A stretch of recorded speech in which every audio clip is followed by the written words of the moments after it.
Hi, everyone. Today I am so excited to be chatting with my very dear friend, Jo, aka the Titless Wonder, if you follow her on Instagram, aka Preloved, Reloved, which we will be talking about too in this chat. So there's lots to talk to Jo about, and I am thrilled that you're here sharing your story with the OWise community. So Oh, thank you for having me. Ah, so I guess where we start, I suddenly thought this is going to sound like Mary Poppins. Let's start at the very Very beginning. beginning. Start at the very beginning because, uh, and as well, this is the beginning for me too, because actually we connected when I think I was going through treatment, but yours, I think you started on Instagram and our friendship formed after your treatment. So I would love if you would share with me like your diagnosis, like when that was for you, how that was. Yeah. Yeah, so it was way back in, I mean, it only seems like yesterday, but it'll be 7 years this year. So in 2017, I found my lump and was diagnosed with breast cancer. I've always checked my boobs or been breast aware. I had a breast reduction 6 years prior to my diagnosis. So kind of knew my boobs, Right. what we always shout about, knowing you're normal, know what you're looking for. And it was one day in the shower, actually, having a good old wash, and I thought that doesn't feel quite right, but didn't think anything of it. I just thought it was scar tissue from my surgery because our boobs are lumpy and bumpy. So didn't think too much of it. Then I checked again the following week, and then I thought, no. I asked my mum, and my mum said, I can have a feel for you. She said, but it's your body and your boobs. I don't know what I'm feeling for, which is really correct. That's why you have to know your body and your normal. So I thought, I can't leave this. Let's go and see the doctor. And thank goodness I did, because my story could have been, I might not have been sitting here today telling you about my story if I hadn't acted upon what I found. Yeah, you acted so quickly, and that is the most kind of important message to share with any. Well, the breast cancer community are so aware of that, right? But actually, anyone else outside of that community that might be listening, might be watching, like to know you're normal, to check, and to really do that. That's the best thing, the early detection. Oh, without a doubt, because it doesn't matter how little or trivial, that's maybe not a word to use, but how trivial you think it is. You think, oh, I don't really want to bother the doctor. It's nothing. It's Mm. I look a bit different in shape, or there's a discharge, or there's something. Oh, it'll be okay. I don't want to bother the doctor. No, that's what the doctors are there for. And if it is nothing, fabulous. But if you act on it and it is something and you get in quickly, the likelihood that your diagnosis and your treatment plan will be very different is a bonus. Absolutely. Now, when you were told that it was breast cancer, and I appreciate this is always a hard thing to talk about because sometimes I think we can get quite used to, I guess, going, oh, I'm Carly and I was diagnosed with breast cancer at 37 years old. Yeah. But when we actually go into the details of what that was like, I mean, if you're happy to share what that was like for you. Yeah, I'm happy to share. Those of you that maybe follow me on Instagram will know I share an awful lot, and I want to do that to be able to help others. And I think you remember that day, those awful words that come out of your consultant's mouth is, I'm really sorry, you have breast cancer. And you can feel like the colour coming out of, it's only how I can describe it, coming from my head to my toes, out of my body, and just that's shock, isn't it? The shock you go into. And that I was with my mum at the time. I'm a single parent. I'm not married. I don't have a partner. My daughter Florence was 8, coming up for 9 at the time, so she obviously wasn't with me. My mum was with me, and we'd been laughing and joking in the waiting room previous. And my mum had been there before with my dad, who had prostate cancer, and I could tell she was a little anxious. And I was like, it's going to be fine. It's going to be fine. But then my main concern was not for me, was for my mum and my loved ones. And I looked at her and I went, it's okay, mum, it's fine. Are you all right? Because I could see she was really trying to be strong and not cry. And I was just in shock. I didn't know. I felt numb and that instant feeling like, oh my God, I'm going to die. And these thoughts were going around in my head. It was like, Florence is only 9, right? What am I going to do if next year I'm not here? I need to get birthday cards sorted. I need to get, and I know that seems really stupid, but it's those little things that go not silly things that instantly come into your head. It's it's that thing I've often said, like, my first thought was, okay, well, if this is not going to work, if my treatment's not going to work, I just need to be around for Sienna, who was 4 at the time, to be 5, because my first memories are 5. And so you do, Yeah. does go to those places of like, of all, yeah, it goes to some very dark places. I think when you have children, those places, yeah, with or without children, you go to very dark places. But I think that initial thing was like, oh my God, what am I going to do? I'm not here for Florence. Who's she going to be with? Who's she going to? So I think once you're over that initial shock, it took a good while. I think for me personally, until I knew the type of breast cancer I had, my treatment plan, because I didn't know that there were, was it 38 different types, I think it is, or 34 different types of breast cancer. I thought There's, there was one breast cancer, one chemo, yes, because you're not in it. You don't know. You don't, who knows? I was at an event last night, where a show and tell. It's like the breast cancer version of a Blue Peter show and tell, where we show our different Yeah. reconstructions, whether you've chosen to remain flat or not. And for people that are having these surgeries, and what the surgeon that spoke said, breast cancer is an umbrella term, and there are hundreds of types of breast cancer. Everyone's unique and everyone's different. And I think that is one of the things that can be the most overwhelming thing, is like, you think you just, okay, you get your head around, okay, I've got breast cancer, but then it's like, oh, not everyone has the same treatment, and not everyone's experience is the same, and it can be an overwhelming. That's for me was shocking. You're told, and then you're like, your breast cancer, the care nurse is there, and then you're given like 100 million leaflets. Read this, read this, read this. But you've got to digest this information first and go through the fact that, oh my God, I've got breast cancer. You know, it's all good and well giving you all these leaflets and stuff to read, which is mind blowing. It's just getting your head around. So for me personally, and any advice to somebody is, don't Google anything when you get home from your diagnosis, and have somebody else to be your Google. My sister was my Google. Oh, my sister, And Google too.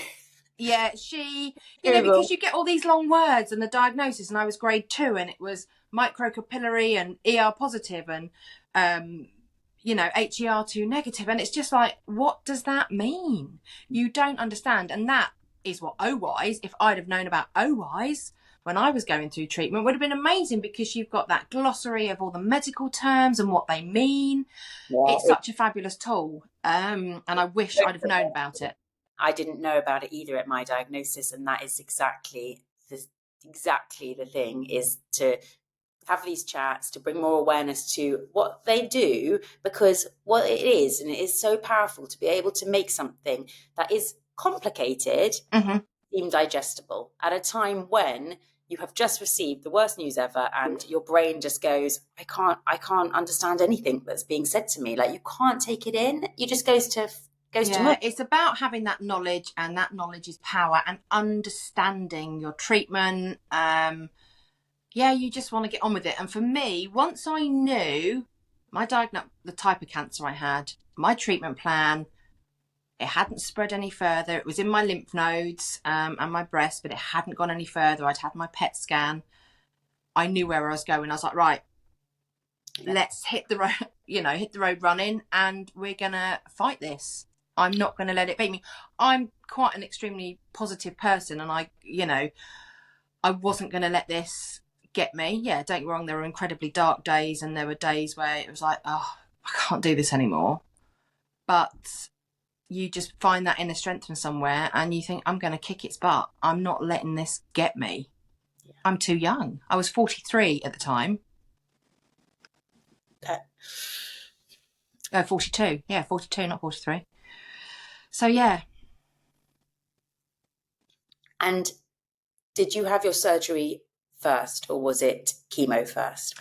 I had to have chemo first because of where my tumour was. It was quite big, and it was attached to the muscle behind my left breast wall. So, but instantly I said to my consultant, I said, right, when I want a double mastectomy, he was like, whoa, hold your horses. Because of your tumour where it is, we need to try and shrink it as much as we can, because we don't want to take really all that muscle. We want to shrink it. So we're going to target it with chemotherapy first. And then I was like, oh my God, I'm going to lose my hair. What am I going to do? I'm going to be sick. How am I going to get through this? But you do. Yeah, I think that for anyone getting a diagnosis of cancer, you kind of, it's in layers, isn't it, or stages? Yeah. Stages. You go, okay, I've got cancer, and then I was like seeing my consultant that evening, and all day I was thinking, well, he said it was small. He said it was small, so maybe that means I don't need chemo. Like, that was my focus, was like already trying to find silver linings. Like, I'm not going to need chemo. And then when he said I was going to need chemo and aggressive chemo, it's like, I think that word, we all fear. There's so much fear Well, around it. chemo is portrayed, if you ever see it on television or in the movies, of this sickly looking person with no hair, who's gaunt, who's drawn. It doesn't have to be like that. Yes, there are times when I would look like that, but my chemo and the way I reacted was very different to how somebody else would react. And that's another thing I'd like to say to somebody, is that please don't, what you see maybe on the telly or on Instagram, if you're on Instagram, your story is very different. I know people don't like it when you say story or journey, because it's a journey nobody wants to be on, but that's the only way I can describe it. It's very different, or your treatment plan is very different to somebody else's, and the way you react and your body reacts to that treatment will be very different. So yeah, I had good days and bad days. I was able to work through my chemotherapy. There were days when I didn't, and I was fortunate my work continued to pay me when I wasn't able to go in. So my story is very different to somebody else's. Yeah, there were days when I was on the sofa, but for me, I used to make sure I get up, have a shower, walk my daughter to school, come back and then flake on the sofa, or, you know, just even getting up and little things like putting a little bit of blush on and a little bit of mascara to think, you know, just made you feel a bit better. Can make such a difference. Yeah. I think it's in Australia that they prescribe exercise as medicine. I could have the country wrong, but I kind of, all of this information and sharing these stories, I think, is really powerful, because things like that, if someone's watching and they're at the start and they're maybe scared to go for a walk because they think, oh, it's going to make me more tired, or scared to move their body, and actually it can have that, when you're going through chemotherapy, like a really positive impact. I love the saying, motion is lotion.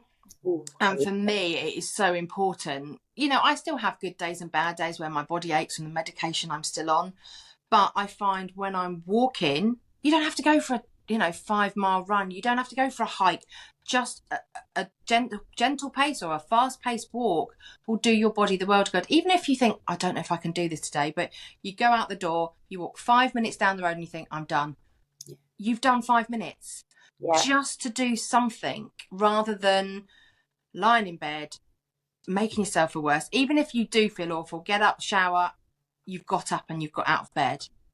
That will make the whole lot of difference. But if you can, and that's really important, if you can move your body during treatment, you don't have to go to the gym, you know, even moving your legs, moving your arms in the chair, up and down your stairs, round your garden, it will make a difference. It really does. And just to be out in that fresh air if you can.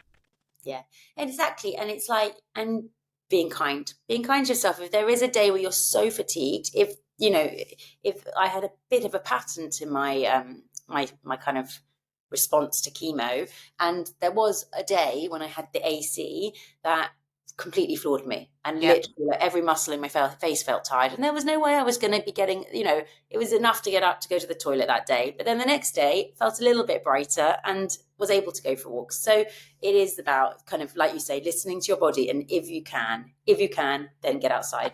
That always helps.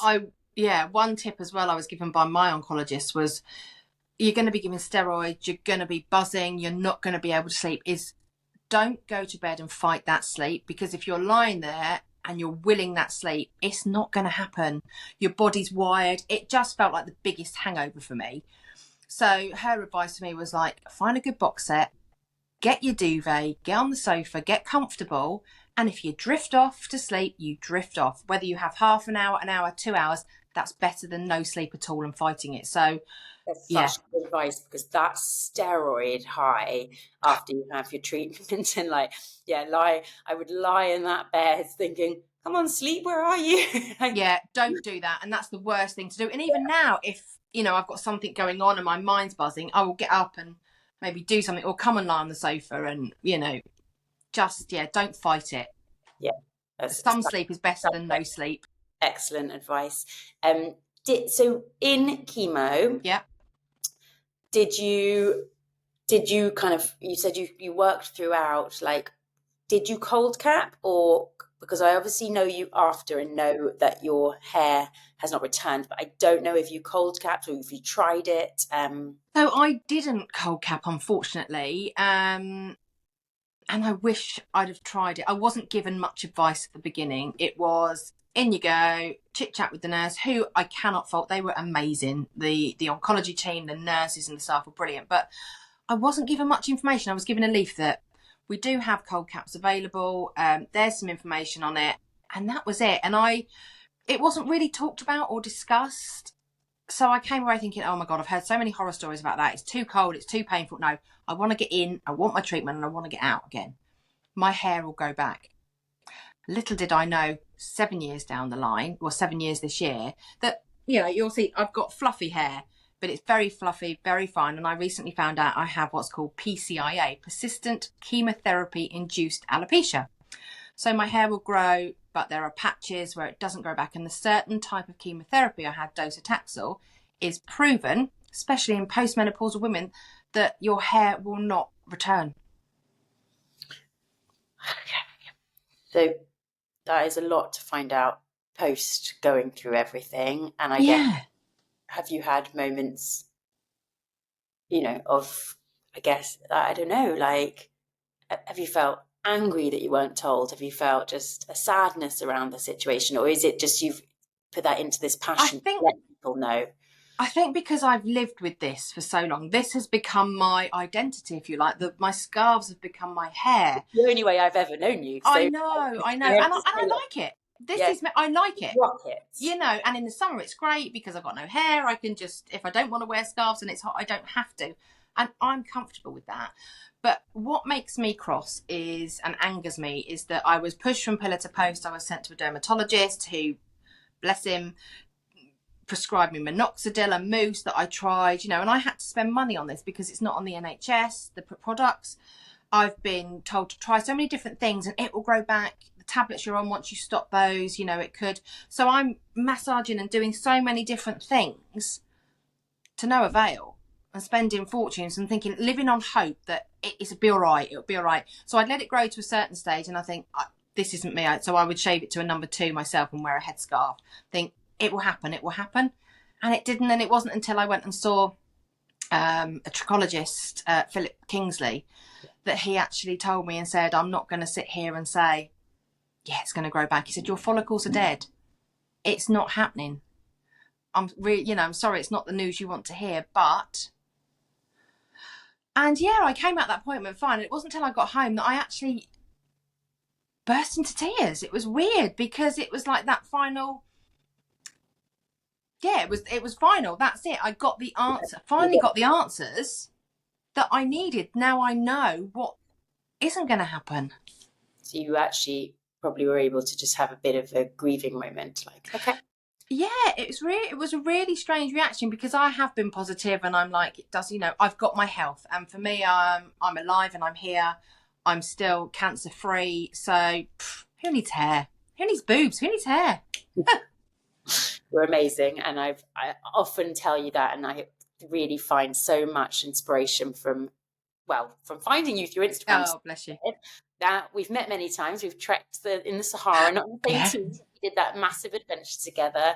Obviously have seen you at various things. And I just think what you share on Instagram and the hope that you provide to the community and everything you do is really, really I really find just very much support and love from your account and everything you do. We haven't even got on to Preloved. I know. I think out of something so awful has come something very positive for me in helping others that are, maybe trying to understand how their bodies are going to look, or, your life can go on without boobs, without your hair. Yes, it's devastating. And my hair was never my crowning glory. So for me personally, it's okay. I do have a hair replacement system that I can wear that I've been gifted recently, which I love. But I also have the options. Yeah. I can wear a headscarf or I can have my hair replacement system. Yeah, you can be whoever you fancy being, right? Yes, so great. I have all these options. See a bit of hair today, then on it goes. And and your scarf collection is is incredible. Yeah, that has a wardrobe of its own, or it has drawers of its own, should I say. Ah, um, when you spoke about PCIA, is that right? Yeah. PCIA? What do you know anything about the percentages of women that this can happen to, or I've been in is touch. there There's a much lovely known? lady called Shirley Ledley who is on Instagram, who I was introduced to through Claire Paxman, and she's done a lot of research and she has actually challenged the doctors. And I'm actually reading her book at the moment. And she took them to court. Big, well, the pharmaceutical company, should I say, because of the lack of information that was given. And I think it's up to 33% of post-menopausal women who have had the Taxel, the Docetaxel, the Paxiliotaxel drug, have PCIA. It's just, And I want women to know that if you're sat there 6 months post chemo and you've had Docetaxel and your hair isn't growing back properly, it is the likelihood that you're going to struggle. So there is support groups out there, there is help out there, for anybody that is maybe suffering with that. and I guess it's so important that healthcare providers know to inform women that maybe they should cold cap or they should stick with the cold cap, because I did lose quite a lot of hair. Not with, I did cold cap for the 12 weeks of Taxol. Then when I went to AC after, I lost a lot of my hair. But my team said, stick with it. They seemed to know. They seemed to, I think they'd had, I don't know whether they'd been educated by Claire herself or the Paxson family or the scalp cooling company, but they were like, stick with cold capping, even though you've got little hair left, because it will help the growth after. That is so important, Carly, because it protects your follicles. Yes, you could lose your hair, like you lost a lot of your hair when you were cold capping. And a lot of people think that my hair's coming out, I'm going to stop cold capping. No, don't. Continue to cold cap because it protects your follicles. It might not stop your hair from falling out or thinning, but it will protect those follicles, and the likelihood that your hair will grow back, like yours has, after your treatment, is not guaranteed, but it is more than likely that it will grow back. So, and it's about those nursing teams, the oncologists, is having that knowledge. And sometimes time is a factor as well. I know that the units are so very busy, and do they have the amount of, scalp cooling systems available to use in the units? Because you have to have longer sat in the chair at the beginning, during your chemo, then after. You can't just up and go. You've got to wait a certain period of time. So there's a lot of factors that, and a lot of people are scared of using it. All I would say is that if you're thinking about it and you don't want to lose your hair or want to save your hair, not lose it, save your hair and protect it for after chemo, is give it a go. Try. There's a lot of information. Claire Paxman and the scalp calling team, there is so much information on Instagram as well. I think you are a huge and amazing advocate for remaining flat. You are, I mean, your recent Feel It on the First post with that ditty, the Texas Hold'em by Beyonce, was just, I mean, award winning. It needs its own award. It was Thank so you. good. I was singing that version all day. Yeah. But yeah, you show up, you show everyone how it is to be flat, and you are empowered and confident and beautiful. And what was the journey to that for you? Like, was it just one day you were just thought, I'm just show what I look? So after my chemotherapy, obviously surgery was scheduled, and I was adamant from day one that I wanted a double mastectomy. I think because I'd had such big boobs before, I'd had a breast reduction, I didn't have that. I never liked them. When I'd had my reduction, great. I was like, I like my boobs now. They're great. They're as I wanted. Waste of money that turned out to be, didn't it? They're now. I had 6 good years out of them. Yeah, 6 good years. 6 good years. Yeah. So for me, I was adamant I wanted them both gone. One, because I didn't want to just have the one remaining and have to continuously wear a prosthetic. And 2, aesthetically, I wanted the flatness, the symmetry. And also, I didn't want the fear of reoccurrence in my other breast. Now, I know, you know, he said I can't categorically say that, you know, if I take both breasts off, that it can return.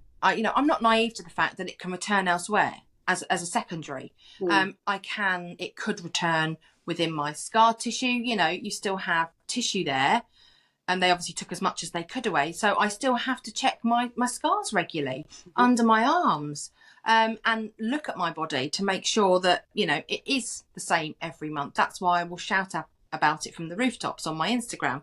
So I was adamant till the day of surgery, and he still said to me on the day of surgery, is this what you want? Are you sure? I'm like, 100%, 100% without a doubt. So yeah, I was fortunate that my surgeon listened to me, and he agreed to do it, because so many women and so many different consultants won't. Now, I know there's a lot of different constraints, time, health, recovery time. You know, I know there are different, but I think if, as a woman, if we are adamant, there should be some sort of checklist, because I know it differs from trust to trust.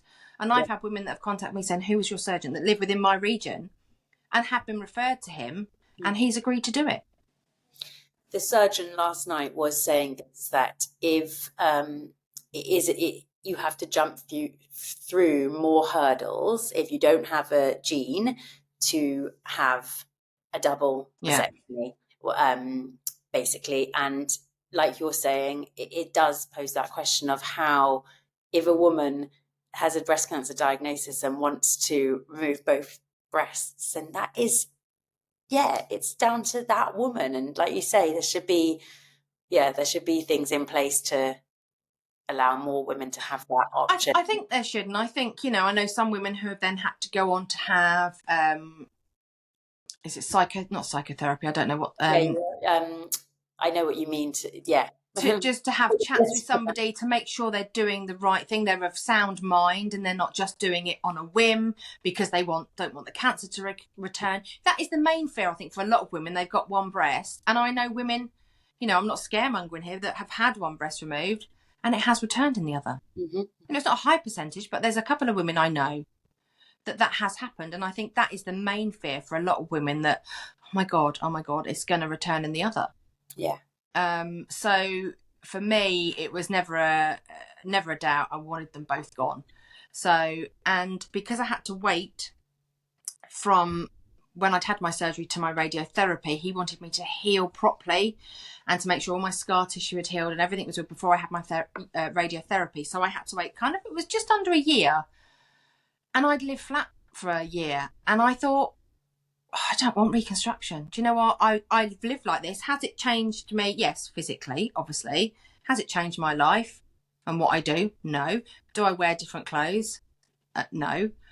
Maybe adjust them slightly if it's, you know, don't really want to, depending on where I'm going and what I'm doing. But I wear clothes because I like them and it makes me feel good. If I feel good in myself, and I think that is the problem, is actually you've got to feel good in yourself first. You've got to love yourself.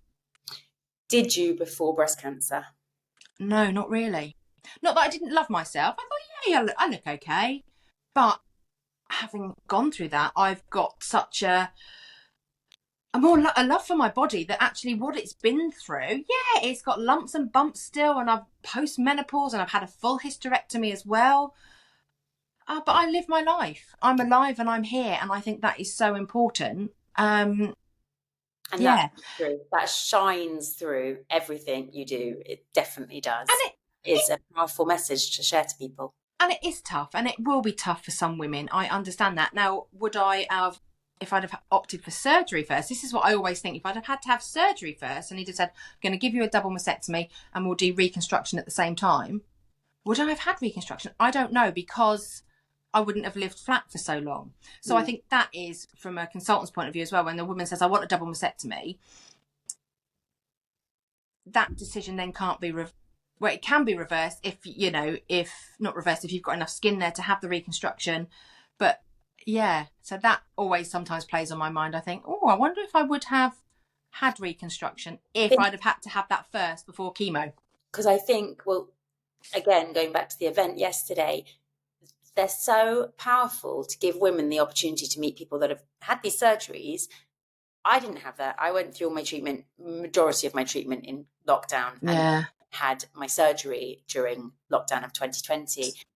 So I didn't meet anyone who had gone through the surgery. And there is, when you've had a diagnosis and you're not doing it for preventative reasons, it does feel a real like rush, even though it wasn't, because I was in chemo for 6 months, but I was focused on chemo. Then it was like, oh, surgery, make decisions, do this, do that. And it can feel like you're rushed in a way into making decisions. So actually, like things like chatting to you now, events like last night, they give people that chance to feel a bit more empowered and a bit more informed about what they can and can't do. Because I think I only found out recently, if you want to change your mind about the surgery you're having, you can, up until the very last minute of like walking down to your surgery. You can go back and go, oh, actually, I don't want to do this. So there is all this stuff that, it's important for patients to know.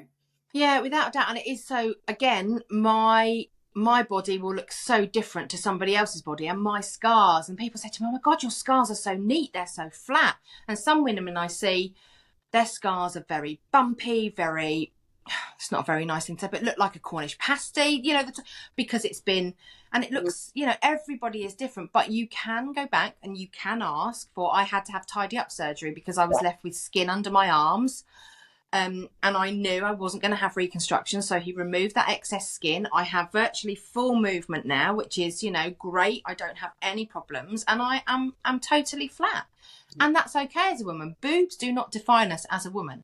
Absolutely. But I do understand that some women want boobs, and that is part of their femininity. I still feel feminine, and I can still look great in what I wear and what I do without boobs. I'm still a woman. And that's, again, it comes down to this, isn't it? That everyone is so unique and different, and just allowing people to know that there are options there. Because I do actually think surgeons generally, from what I've heard, that there is a bigger push for reconstruction.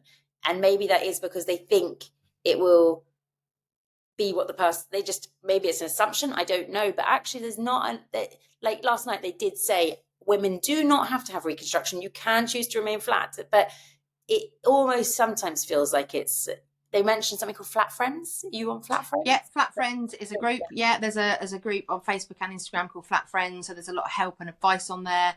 There's a lot of women on Instagram, including myself, that promote remaining flat. And talk about different fashions and things you can wear, or if I find something that I love that looks great, like a swimming costume, or I will share that on Instagram as well to be able to help other women. I just saw these amazing swimming costumes. It was a uni, so it wasn't for the symmetry of remaining flat. It was if you have one flat boob. Yeah. I think uni boob. Yeah, uni booby bikini. It looked amazing. It was gorgeous. Yeah, so, there are the options out there, and it's your life doesn't have to stop. Whether you decide to have one boob, reconstruction, no boobs, that is your choice. Nobody else's choice. Your choice and your choice alone, and doesn't matter what anyone else says. Support out there for coming to that decision, and if you want, and people are so lovely. I often will have people coming to me that are like, I'm thinking of remaining flat. I'll be like, you've got to follow Joe, the titless wonder, and it's so nice to be able to signpost people who feel so overwhelmed by all the decisions that they're having to make, and find people out there living, like loving themselves, loving life. And it can really help with people. And it doesn't happen overnight. I'm 7 years post my treatment now. So, if you'd have told me 7 years ago, you're going to have an Instagram account called Titless Wonder, and you're going to be flashing your chest, and you're going to be doing titties, and I'd be like, don't be just. But that's how it's evolved. And I get immense pleasure and fills my heart with joy when I get messages of people saying, I've remained flat because of you, or you've really helped me through my treatment, and it just, it's wonderful. It gives that, what's the phrase, turning pain into purpose, right? Yeah, exactly. Which leads me very nicely on to Preloved, Reloved, which is, are we at charity status? Are we not yet? So it's Preloved, Reloved, Cancer and Beyond. Is what it's called, but Preloved, Reloved for short. Yeah, so obviously going through cancer is bad enough when you're diagnosed, but when you're faced with financial difficulties, it just can, yeah, your world comes crashing down around you. But then when you're having to think, oh my God, I can't afford a wig, or I can't afford, head coverings, or I need PICC line covers, or I need a shower cover, or, I need all these things that maybe are seen as luxury items, but they're actually not luxuries. They're essential items to give a woman confidence when going through treatment because they've lost their hair. So it started a few years ago, because obviously I wear a lot of headscarves and I get mine from charity shops. I thought I'm going to start collecting these to give to, just to send out to women who are going through treatment, to give them a little pick me up. And so, cut a very long story short, that went from strength to strength. I set up a GoFundMe page so people could pay to donate for postage. The items are all free. I thought I could cover postage myself, but after sort of 30 people inquiring, I thought, I can't really afford this being a single parent working part-time. It's not going to work. So I set up the GoFundMe page, and then somebody sent me a wig and said, would you like, I've got a couple of mastectomy bras as well, do you want those? And I thought, hang on a minute, there's an opening here. We live in such a throwaway culture, and recycling is so important, to the environment. And I thought, yeah, let's just start collecting items or receiving donations of items of things that people, they've got to be in excellent condition or, new, to be able to pass on to others who have gone through treatment. So yeah, anything from wigs, mastectomy bras, mastectomy pillows, PICC line covers, prosthetics I've got, anything, but blankets that people have used, or real soft fleeces, And the when need people is are there, cold right? capping. You share when you get stuff in, and it goes very quickly. And Oh yeah, so it's literally gone from strength to strength. My spare room is full of sacking boxes with all these items in that I sort out, turbans and everything. Yeah, so I'll share it on Instagram on the page, take photographs, it's all in the highlights, and people just message me if they want that item and I send it out to them. This week alone, I've sent out 20 packages.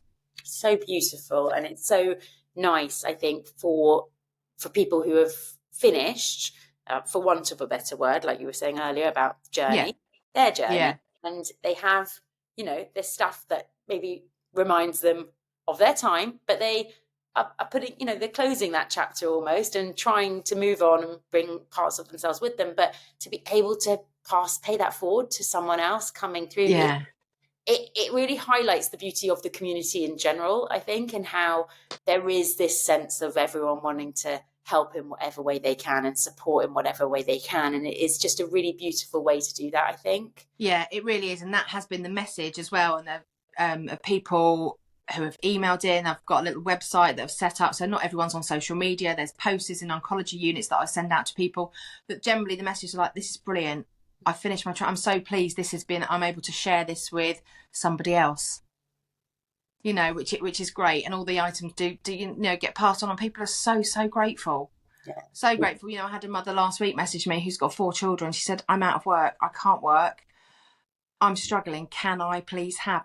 Without a doubt you can have. And it isn't just for those people who maybe are, struggling financially. It could just be a gift of a few headscarves in the post, just to pick give somebody a pick me up. You can nominate somebody, but it really does help those who are struggling financially. I was fortunate. I've got a wonderful family around me who helped me, but not everyone has that luxury. And moving forward, that's why I've had the sort of cancer and beyond onto the end of the title, because after treatment finishes, for example, like myself, I've got the PCIA. I'd like to be able to help others who are maybe struggling with that afford to have a hair replacement system or have a real hair wig to help them move forward with their lives. And that will come eventually. I have applied for charity status, so that's all going ahead at the moment, fingers crossed. So yeah, once I can then get funding and start doing, raising some money for Preloved, Reloved, then I can slowly move things forward. But yeah, little steps. Putting that beyond in, I look forward to seeing what the beyond looks like. Yeah, hopefully. I think I've got lots of ideas. I've got lots of tabs open. I'm a bit like a computer in my brain with lots of tabs open that I'm just like, one at a time, tab at a time. No, well, it's incredible, and I've loved seeing it kind of come together from doing it on your Titless Wonder page to have Preloved, Reloved as its own thing. So that is really exciting. Do you have any tips for anyone that maybe is finishing treatment and is trying to kind of find their way and is consumed with fear of recurrence, which I think we know is a big thing. For, That's a years really out, so good. that's an amazing. 7 years is incredible, and I know. in that 7 years, I'm sure that this fear of recurrence has been there, has cropped up. So, any advice, any tips? Such a good question as well, and so important, because people think, oh, as soon as you finish treatment, oh, you're okay now, things are back to normal, back to work, and people are like, oh yeah, you finished treatment now, you're all right. Actually, no, you're not. And that, for me personally, was the worst part, because when you're going through treatment, you are at your hospital appointments, you're constantly seeing your nurses, your oncologists, you're there, you feel like you've got this big security blanket around you, and you feel safe. I felt, you're there at the hospital. If something goes wrong, you've got somebody there. So the minute you've sort of been discharged, you're like, yay, all your treatment's finished, off you go, see you later. It's like, that security blanket has been whipped away and you're left to go it alone. And that's when those dark thoughts come in, and that's when you start to think, what if? And it's, that's tough. That can be tough. So I went on a moving forward course, which really helped with breast cancer now. So that is available for a lot of people. I would just say, don't suffer in silence. You're not alone. If people are obviously watching this, they're on Instagram or they're on social media, reach out and ask for help. Like OWise, get the OWise app, if you are going through treatment, because that is just such a fabulous tool. Ask for help. Yeah. Don't suffer in silence. If you really are struggling mentally, speak to your nurses, see your doctor, because they can help. Reach out to groups, reach out to people on Instagram. Don't suffer in silence. Physically, if you're struggling as well, again, there's help out there. There is help. It's a really tough one, because even 7 years down the line, it's there at the back of my mind. I park it there, and now and again it rears its ugly head, and you start panicking. You think, oh, what's that ache? What's that? What? Oh. But that's why it's so important to know your body and know you're normal. And if anything is untoward or anything you're not sure, get it checked. Don't leave it. I think that managing the fear of recurrence can be done if you are not too scared to kind of understand secondary breast cancer, right? To kind of know what you're looking for. Then you can, it shouldn't be a scary thing. No one that's come through a primary breast cancer diagnosis does want to give it too much thought, but almost it has helped me to reduce my fears around recurrence by knowing what I'm looking for. And it's a funny one, because I don't think enough doctors necessarily talk to you about what it is, and it's the community that has taught me, and it's the community that has shared infographics that are very helpful about what you're looking for. But knowing it has actually helped me to reduce my anxiety as opposed to increased it. I wish there was not one word mentioned when I was discharged or when I had my last appointment or information given. And you don't want to be scared. I'm sure they don't want to scare you, but brilliant. We're going to discharge you now, but just want to make you aware. Here is some information. Take it home, read it in your own time about secondaries and the signs and symptoms. That is so, I didn't know. It wasn't until I joined Instagram and I've met other people on here that are going through or been through secondary breast cancer, and that is so important that we know those signs and symptoms. And like you say, knowledge is power. Yeah. And it can be, I do really, really feel for anyone that does want to just crawl on, not think about it, but I do, I just think that educating and being informed is so important. It's healthy to talk about these things and not bottle it up. Unfortunate, and a bit like yourself, you've got family, we've got friends, we're within that community who just will embrace you and hug you and help you. And reach out, ask for help. There are groups, there are support, there's help out there. The support is invaluable, and in a way, when you finish treatment, it can be when it really comes into its own. And for me, the breast cancer community, the cancer community actually as a whole, I would say, just really get it, don't they? So if anyone is struggling, definitely support groups, reach out to people, whether that's to Instagram, meet up for a coffee, you know, go to a space like a Maggie's or a Future Dreams or anything like that, and find that kind of tribe that will be able to hold space, no matter whether it's 8, 10, 15 years after your diagnosis. You still might have things that you want to, you know. And go, I think, and remember, you are not alone. Oh, thank you, Jo. I would love then to end with maybe the best advice you were given during treatment, or maybe like a quote that you really held close, or something that will, if anyone's watching today, will give them a little bit of a, I don't know, that kind of comfort that maybe it brought you. Or a song. Oh, I can sing you one of my titty ditties. Yeah, love that. Then we will end with that. No. Oh, it's a tough. Oh my God, you put me on the spot there. First advice is once you're done, is please don't go away and Google. Yes, you need to understand and know about things. Download OWise. Great advice. Don't go. Take each day at a time. Just little steps. Don't try and get ahead of yourself. That's